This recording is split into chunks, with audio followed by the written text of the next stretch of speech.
안녕하세요, 여러분. 반갑습니다. 자원순환사회경제연구소 홍수열 소장입니다. 쓰레기 문제에 대해서 많은 분들이 관심을 가지고 있는데요.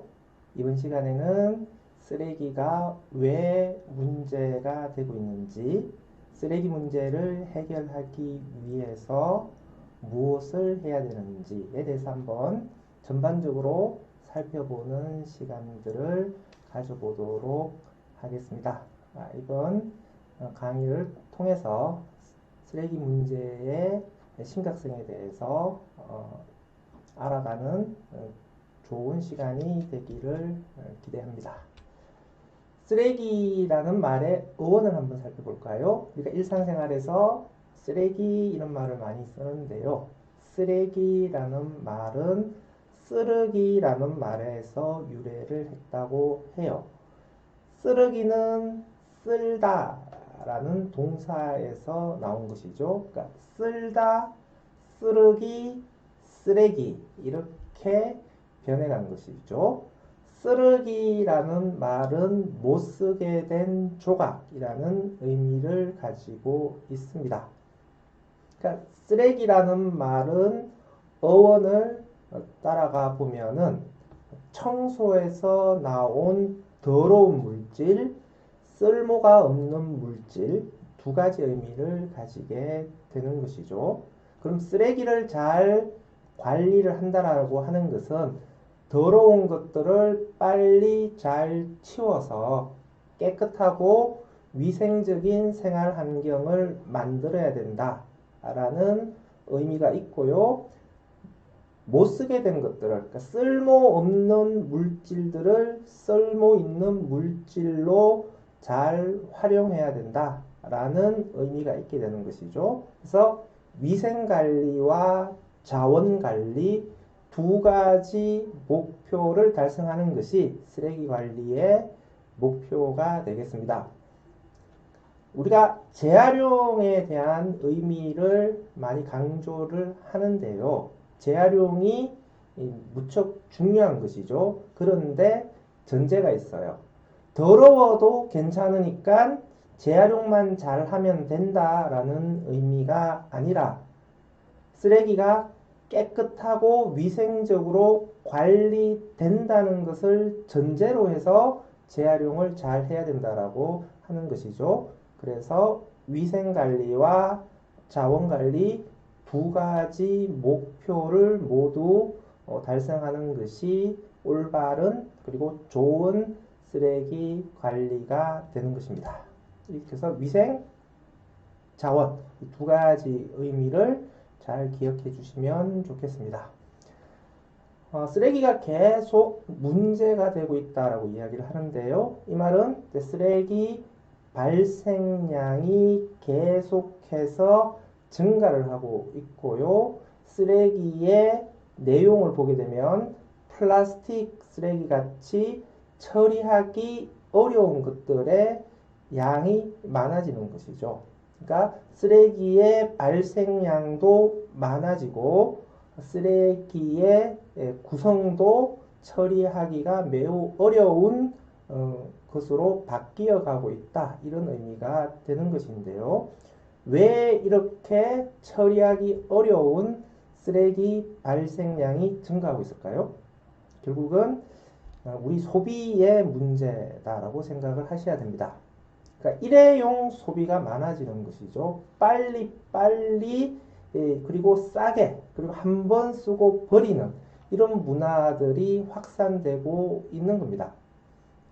그러니까 싼 물건을 사다가 잠깐 쓰고 버리는 낭비적인 문화가 확산되면서 쓰레기 문제가 점점 더 심각해질 수밖에 없다라고 하는 것이죠. 일회용 컵을 쓰지 말자라고 이야기를 하잖아요. 그런데 실제 우리가 일회용품을 소비하고 있는 현실은 어떤가요? 지금 식당 가게 되면은 이제 다회용 물컵이 일회용 종이컵으로 모두 바뀌어 가고 있습니다. 그리고 커피 마시러 가보면 다 일회용 컵으로 테이크아웃을 하는 것이죠. 그러니까 현실에서는 일회용 컵 소비량이 점점 더 증가하고 있는 현상이죠. 여기에 더해서 이제 두 개의 일회용 컵을 겹쳐서 쓰고 있어요. 하나로도 모자라서 일회용 컵 두 개를 겹쳐서 소비를 하는 점점 더 엽기적인 형태로 바뀌어가고 있는 것이고요. 또 이렇게 소비한 일회용 컵을 그 쓰레기통에 제대로 버리는 것이 아니라 길거리에 마구 투기를 하면서 길거리가 더러워지는 문제도 일으키고 있습니다. 배달 문화도 계속 확산되고 있는 것이죠. 배달 시장이 거의 1년에 2배씩 성장하는 폭발적인 성장을 하고 있는 것이죠. 그러니까 한국 사람이 점점 더 배달을 많이 시키는 소비를 하고 있다라고 하는 것이고요.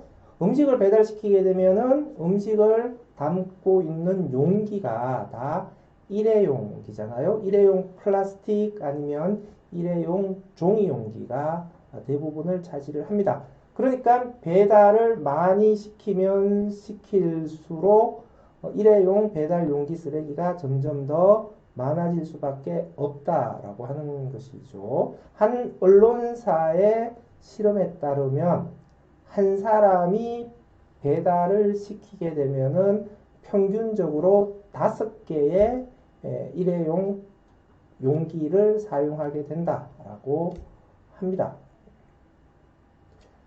배달 문화뿐만 아니라 배달 음식뿐만 아니라 온라인 소비도 마찬가지죠. 역시 같은 배달 소비가 되는 것인데요. 온라인으로 제품을 구매를 하게 되면은 제품을 운반하기 위해서 포장재를 사용하게 되죠. 그러니까 제품을 싸고 있는 포장재에 더해서 배달을 하기 위한 포장재가 추가적으로 사용을 하고요. 제품이 상하는 것을 막기 위해서 뽁뽁이 같은 완충제를 쓰게 되죠. 그러다 보니까 그냥 우리가 마트에 가서 물건을 사는 것에 비해서 배달 쓰레기 양이 폭발적으로 증가를 할 수밖에 없는 겁니다. 일회용 행주가 나왔어요. 일회용 수세미도 나옵니다. 일회용 도마도 나와요. 식당에 가면은 일회용 앞치마도 쓰고 있죠. 그리고 일회용 충전기까지 쓰고요. 최근에는 일회용 전자담배까지 나왔다라고 합니다. 계속해서 새로운 일회용품이 나오고 있는 것이죠. 코로나 사태를 거치면서 계속 그 일회용에 대한 소비자들의 선호가 점점 더 커지고요. 기업들도 일회용 마케팅을 강화를 하고 있습니다. 그러니까 일회용 소비 문화가 계속해서 팽창하는 잘못된 방향으로 가고 있는 것이죠. 우리가 호박을 사면 이 호박에 비닐이 씌워져 있는 것을 볼 수가 있는데요. 이것을 우리가 인큐 비닐이라고 합니다. 그러니까 인큐베이터 할 때 인큐인 것이죠. 왜 인큐 비닐이라고 이야기를 하느냐? 호박이 열릴 때부터 비닐을 씌우는 것이죠. 그러면은 이 길쭉한 비닐의 모양처럼 호박이 자라게 되는 것이죠. 그러니까 호박의 모양을 잡아주는 일종의 성형 비닐인 것이죠. 그러니까 예쁘게 자란 호박을 소비를 하기 위해서 호박이 열릴 때부터 이렇게 일회용 비닐봉투를 사용을 하는 겁니다. 그러니까 예쁜 호박을 우리가 먹기 위해서 또 이렇게 쓸데없는 비닐의 낭비가 일어나고 있다라고 하는 것이죠. 지금까지 몇 가지 제가 사례를 드렸는데요. 그러니까 이런 소비 문화의 확산으로 인해서 쓰레기 발생량이 계속해서 증가를 할 수밖에 없다라고 하는 겁니다. 왼쪽 사진은 에베레스트 산에서 발견된 쓰레기고요. 오른쪽은 세상에서 제일 깊은 바다, 태평양의 마리아나 하구에서 발견된 쓰레기입니다. 그러니까 세상에서 가장 높은 곳, 세상에서 가장 깊은 바다에도 인간이 버린 쓰레기가 발견되고 있다. 그러니까 쓰레기가 없는 곳이 없다라고 하는 것이죠. 자, 그러면 이제 쓰레기가 구체적으로 어느 정도 발생하고 있는지를 한번 살펴볼까요? 세계은행 통계 자료에 따르면 전 세계에 매년 약 20억 톤 정도의 생활 쓰레기가 발생을 한다라고 이야기를 하고요. 시간이 지나면서 쓰레기 발생량이 계속해서 증가할 것으로 예상을 합니다. 2030년이 되면은 약 26억 톤, 그리고 2050년이 되면 34억 톤에서 최대 40억 톤까지 쓰레기 발생량이 증가할 것으로 봅니다. 그러니까 약 30년 사이에 지금보다 쓰레기 발생량이 최대 2배까지 증가를 할 수 있다라고 예상을 하는데요. 생활 쓰레기만 한정해서 봐서 이런 거고요. 건설 현장에서 나온 건설 쓰레기, 공장에서 나오는 사업장 쓰레기까지 포함을 하게 되면은 전 세계 매년 발생되는 쓰레기 발생량은 100억 톤이 넘어갈 수가 있다라는 것입니다. 자, 생활 쓰레기가 1년 동안 약 20억 톤이 발생을 한다라고 말씀을 드렸는데요. 자, 이 쓰레기는 어떻게 처리가 되고 있을까요? 얼마만큼 재활용되고 있을까요? 안타깝게도 쓰레기가 제대로 처리가 되고 있지 않습니다. 20억 톤 쓰레기 중에서 약 20%만이 재활용이 되고 있고요. 나머지 80%는 태우거나 아니면 땅에 묻거나 아니면 땅이나 바다 어딘가에 버려지고 있다라고 하는 것이죠. 전 세계 평균 재활용률이 20% 정도가 되는 것이고요. 잘 사는 나라들, 그러니까 우리가 OECD 국가라고 얘기하잖아요. 잘 사는 OECD 국가들만 보게 되면은 재활용률이 세계 평균보다는 조금 높긴 한데요. 높아봤자 35%밖에 되지를 않습니다. 그러니까 잘 사는 나라나 못 사는 나라나 쓰레기는 제대로 재활용되고 있지 않다라는 것이고요. 조금 더 세부적으로 살펴보게 되면은 저소득 국가로 내려올수록 부적정하게 투기되는 쓰레기의 비율이 압도적으로 증가를 하게 됩니다. 그러니까 쓰레기의 절대적인 발생량은 선진 국가일수록 잘 사는 나라일수록 많은 것이 당연한데요. 환경에 많은 문제를 일으키는 쓰레기는 오히려 저소득 국가로 내려올수록 더 많아진다라는 것이죠. 그러니까 저소득 국가들은 쓰레기를 관리할 수 있는 시스템이 잘 갖춰져 있지 않기 때문에 그 나라의 국민들이 쓰레기를 제대로 버릴 수가 없는 것이죠. 그래서 쓰레기 물질을 소비를 하게 되면은 그 발생된 쓰레기를 그대로 투기하는 비율이 압도적으로 높아질 수밖에 없다라고 하는 겁니다. 그러니까 저소득 국가에서 투기되는 부적정하게 관리되는 쓰레기 비율이 압도적으로 높아진다라고 하는데요. 그 쓰레기가 부적정하게 버려지게 되면 처리가 되면 어떤 문제가 발생을 할까요?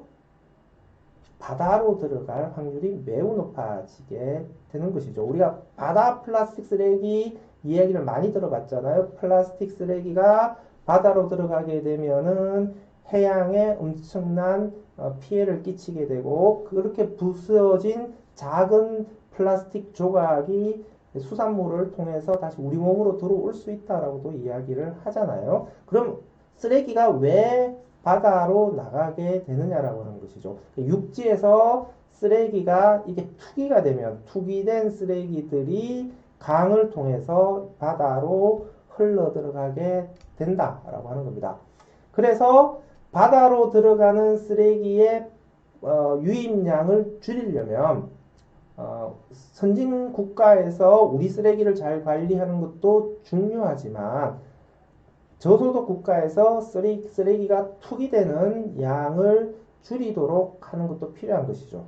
그러니까 저소득 국가에서 제대로 된 쓰레기 시스템을 만들어서 쓰레기를 잘 관리하도록 도와줄 필요도 있다. 그래서 국제연대, 국제협력이 필요한 것이죠. 그러니까 저소득 국가에서 쓰레기 관리 체계가 잘 만들어지도록 지원해주는 사업도 시급하다라고 할 수가 있겠습니다.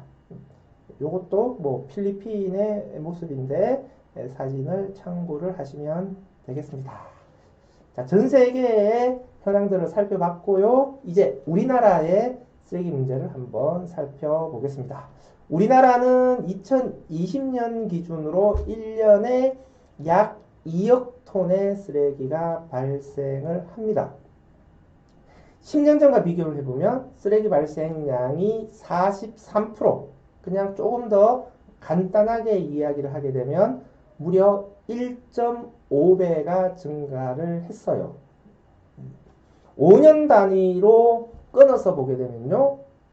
앞에 5년보다 뒷부분의 5년이 발생량의 증가 속도가 훨씬 더 빠르죠. 그러니까 이 말은 어떤 의미일까요? 시간이 지날수록 쓰레기 발생량의 증가 속도가 점점 더 빨라지고 있다라고 하는 것이죠. 이것이 우리나라 쓰레기 문제에서 매우 심각한 문제인 것이죠. 그러니까 우리나라는 매년 빠른 속도로 쓰레기 발생량이 증가를 하고 있다라고 하는 거예요. 그러니까 쓰레기 발생량이 이렇게 매년 증가를 하게 되면은 쓰레기와 관련된 대책이 백약이 무효가 됩니다. 어떤 대책을 세우더라도 쓰레기 문제를 피할 수가 없다라고 하는 것이거든요. 그러니까 쓰레기 문제를 적정하게 잘 관리하기 위해서는 쓰레기 발생량을 줄이는 것이 매우 중요한 것인데 안타깝게도 한국은 지난 10년 동안 쓰레기 발생량을 줄이는데 실패했다. 혹은 다른 말로 하면은 매년 가파르게 증가하는 쓰레기 발생량에 무방비적으로 노출되었다. 이렇게도 표현을 할 수가 있습니다.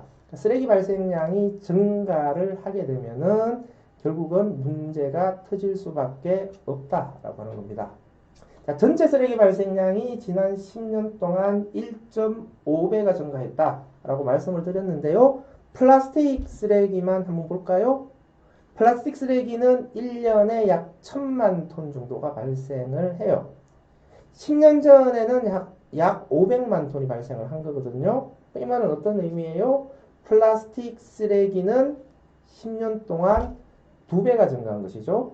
그러니까 전체 쓰레기 발생량의 증가 속도보다 플라스틱 쓰레기 발생량은 훨씬 더 빠른 속도로 증가를 했다라는 의미가 되는 것이죠. 이렇게 쓰레기 발생량이 증가를 하다 보니까 누적된 문제가 결국은 견디지를 못하고 폭발을 하게 된 것이죠. 그게 바로 2019년의 쓰레기 대란 사태입니다. 그러니까 쓰레기산이 전국에서 무더기로 발견이 되는 것이죠. 왼쪽 위의 사진은 그 경상북도 의성에서 발생된 쓰레기산이고요. 오른쪽 사진은 필리핀에 쓰레기를 불법으로 수출했다가 적발되면서 다시 한국으로 돌아왔죠. 아래쪽 두 장의 사진은 경기도 지역에서 발생된 쓰레기산입니다. 그러니까 쓰레기 발생량은 계속해서 증가하는데 쓰레기 처리 시설이 확충이 되지 못하다 보니까 쓰레기가 갈 곳을 잃어버리게 된 것이죠. 그러니까 쓰레기가 갈 곳이 없다 보니까 결국은 어떻게 돼요? 쓰레기가 전국에 불법으로 뿌려지게 되는 것이고요. 이것이 전국 곳곳에 쓰레기산으로 남게 된 것이죠. 그 이전에는 사실은 국내 쓰레기 처리가 어려우면 좀 더 저소득 국가로 쓰레기를 수출하는 방법으로 처리를 했고요. 그 쓰레기를 대부분 받아주는 국가가 중국이었죠. 근데 2018년부터 중국에서 쓰레기 수입을 금지를 하게 돼요. 그러니까 우리나라 쓰레기를 중국으로 보내서 처리하는 것이 어려워지게 된 것이죠. 그러다 보니까 국내에서 쓰레기를 다 처리해야 되는데 쓰레기 처리 시설은 부족해요. 그러니까 갈 곳을 잃은 쓰레기가 전국에 무더기로 투기가 되는 것이죠. 자, 이런 쓰레기산이 과연 몇 개가 발견되었을까요? 2019년 1월에 전국을 대상으로 조사를 했더니만 이런 쓰레기산이 무려 235곳이 발견이 돼요. 2020년 8월이 되면은 356개로 증가를 하게 됩니다. 이때는 진짜 어마어마한 쓰레기 대란 사태였죠. 지금까지 이 불법으로 투기된 쓰레기산을 겨우겨우 치우기는 했어요. 그래서 지금은 남아있는 쓰레기산이 거의 없는데요.